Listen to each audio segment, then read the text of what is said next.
नमस्कार शेतकरी मित्रांनो, स्वागत आहे पुन्हा एकदा एका नवीन व्हिडिओमध्ये व नवीन अपडेटमध्ये. अखेर शेतकरी मित्रांनो, विधानसभेचं सूप वाजलं. विधानसभेचं अधिवेशन आज संपलेलं आहे. आपण ज्या ज्या गोष्टीची अपेक्षा केली होतो, काही गोष्टीची अपेक्षापूर्ती जरी झालेली नसली तर त्या गोष्टीच्या अपेक्षापूर्तीसाठी आपल्याला प्रतीक्षा तर करावीच लागणार आहे आणि त्या गोष्टी राहणार नाही आहेत. सर्व गोष्टी होतील, फक्त विधानसभेत काही घोषणा राहिल्या.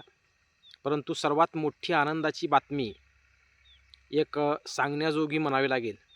कारण शेतकरी मित्रांनो, खूप जण म्हणत होते माननीय बच्चू कडू यांच्या आंदोलनानंतर फक्त माननीय मुख्यमंत्री यांनी सांगितलेलं होतं की 30 जूनच्या अगोदर आम्ही कर्जमाफी करू. परंतु त्याच्यानंतर एकदाही त्यांनी स्टेटमेंट दिलेलं नव्हतं. परंतु सर्व शेतकऱ्यांना आनंदाची बातमी आहे. कारण ह्याच्यानंतर कृषी मंत्र्यांनी स्टेटमेंट दिलं, अजितदादांनी स्टेटमेंट दिलं, इतर सर्व नेत्यांनी स्टेटमेंट दिली. परंतु राज्याचे खुद मुख्यमंत्री यांनी एकदाही बोललेलं नव्हतं नंतर की आम्ही 30 जूनच्या अगोदर निश्चित कर्जमाफी करू.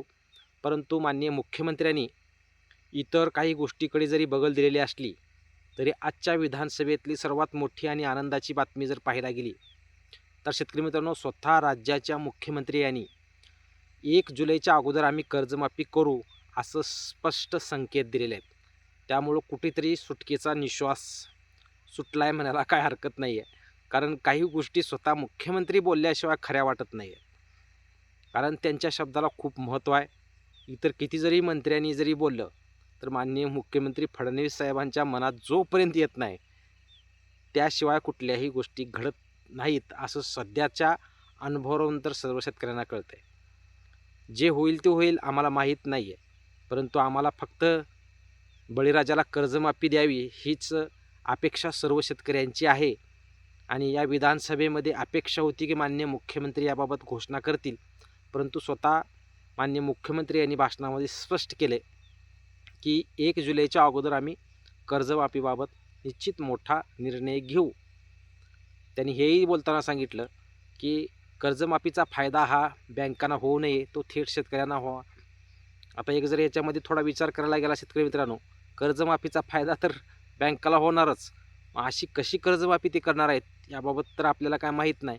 परंतु आम्हाला फक्त कर्जमाफी हवी आहे, बाकी काहीही माहीत नाही आहे. मुख्यमंत्री का म्हणतात की बँकांना फायदा होऊ नये यासाठी आम्ही कर्जमाफी करणार आहोत. आता आपलं कर्ज माफ करणार आहेत म्हणजे त्यांनी पैसे आपल्या नावावर टाकलेले पैसे बँकालाच जमा होणार आहेत. त्यामुळे हा फायदा बँकेलाच होणार आहे. परंतु जे काय होईल ते बँकाला तर होऊ ना कुणाला तर हो, आम्हाला माहीत नाही आहे. फक्त बळीराजाला कर्जमाफी हवी आहे आणि ती कर्जमाफी माननीय मुख्यमंत्र्यांनी स्वतः बोलून सांगितले की 1 जुलैच्या अगोदर आम्ही निश्चित कर्जमाफीबाबत निर्णय घेऊ. परंतु आता ह्याच्यात महत्त्वाची गोष्ट आहे शेतकरी मित्रांनो, आपल्याला यामध्ये पात्र कोण राहणार आहेत? थकीत राहणार आहेत, रेग्युलर राहणार आहेत, पुनर्गठित राहणार आहेत, या गोष्टीची अपेक्षा सर्व शेतकऱ्यांना आहे. आणि ह्याच गोष्टीची प्रत्येकाला जाणून घ्यायची इच्छा आहे की यामध्ये कोणते शेतकरी पात्र होणार आहेत, थकीत होणार आहेत, रेग्युलर होणार आहेत की पुनर्गठित होणार आहेत. कारण माननीय मुख्यमंत्र्यांनी हे सांगून ठेवलं आहे की त्यात 1 जुलैच्या अगोदर आम्ही कर्जमाफीचा निर्णय घेणार आहोत. परंतु सर्व शेतकऱ्यांना आपल्या व्हिडिओच्या माध्यमातून हे स्पष्ट करतो शेतकरी मित्रांनो की स्वतः याबाबतचा जो निर्णय आहे, थकीत असो, पुनर्गठित असो, रेग्युलर असो, जे काही शेतकऱ्यांच्या कर्जमाफीबाबतचा निर्णय आहे तो सर्वात मोठा निर्णय हा एप्रिल महिन्यामध्ये होणार आहे. कारण आपल्याला सर्व शेतकऱ्यांना एप्रिल महिन्यापर्यंत वाट पाहावी लागणार. आपलं थकीत कर्ज आहे, रेग्युलर कर्ज आहे, पुनर्गठित कर्ज आहे, सर्वांनाच अपेक्षा आहे माझं कर्ज माफ होईल. परंतु याबाबतचा जो निर्णय आहे तो एप्रिलच्या 15 ते 10 तारखेपर्यंत 10 ते 15 तारखेपर्यंत हे आपल्याला समजणार आहे की आपण या कर्जमाफीच्या यादीमध्ये बसणार आहोत का नाही. कारण रेग्युलर शेतकरी आहेत, त्याच्यानंतर थकीत शेतकरी आहेत, पुनर्गठित शेतकरी आहेत, सर्वच शेतकरी यामध्ये आहेत. आता ह्याच्यामध्ये कोणते शेतकरी बसणार हा ठरवण्याचा अधिकार राज्य शासनाचा आहे. आता आपल्याला एप्रिलच्या 10 ते 15 तारखेपर्यंत वाट पाहावी लागणार आहे. एप्रिलची 10 ते 15 तारीखच का? तर शेतकरी मित्रांनो, एप्रिलची 10 ते 15 तारीख म्हणजे 10 ते 15 तारखेपर्यंत जी कर्जमाफीची समिती नेमलेली आहे ती समिती आपला रिपोर्ट दाखल करणार आहे आणि ती समितीच्या अहवालावरच राज्यातील शेतकऱ्यांची कर्जमाफी होणार आहे. त्यामुळं जी समिती अहवाल देईल त्या अहवालामध्ये जे शेतकरी बसतील ते सर्व शेतकरी कर्जमाफीच्या यादीत बसणार आहेत. अपेक्षा आपल्याला 30 जूनची, कारण 30 जूनला खूप शेतकरी चालूमधलेही थकीत पडणार आहेत. आता सध्याही खूप शेतकरी थकीत पडलेत, कारण चालूमधल्याला जास्तीत जास्त कर्जमाफी होईल का नाही याबाबत सध्या तरी टांगती तलवार आहे. कारण स्वतः माननीय बच्चूभाऊ कडू यांनीही बोलताना स्पष्ट केलं की त्यांच्या मीटिंगमध्ये राज्य शासन चालूवाल्याचा जरा